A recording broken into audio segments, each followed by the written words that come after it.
বন্ধুরা আজকে জানব যে কারণে নামাজ নষ্ট হয়ে যায় এবং যাদের পিছনে নামাজ হয় না।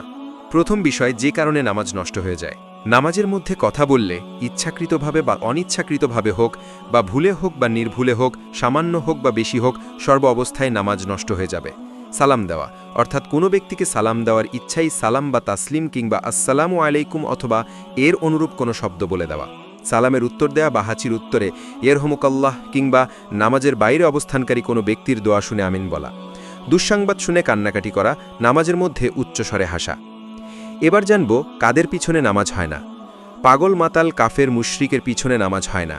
এমনইভাবে নাবালেগের এর পিছনে বালেগের নামাজ, মহিলার পেছনে পুরুষের নামাজ সহি হয় না। অতঃপর যে নিয়মতান্ত্রিকভাবে অজুগোসল করেছে সে যদি এমন ব্যক্তির পিছনে নামাজ পড়ে যে নিয়মিত অজুগোসল করে না, তাহলে তার নামাজ হবে না। এমনভাবে মাজুর ব্যক্তির পিছনে সুস্থ ব্যক্তির নামাজ হবে না। যে পূর্ণ সতর আবৃত এমন ব্যক্তির পিছনে তার নামাজ হবে না যার সতর পূর্ণ আবৃত্তি নয়। বন্ধুরা, ভিডিওটি যদি ভালো লেগে থাকে তাহলে অবশ্যই বেশি বেশি শেয়ার করবে এবং নিয়মিত সকলকে ভিডিও পেতে এখনই সাবস্ক্রাইব করো। ভিডিওটি কেমন লাগলো লাইক কমেন্ট করে জানিয়ে দাও।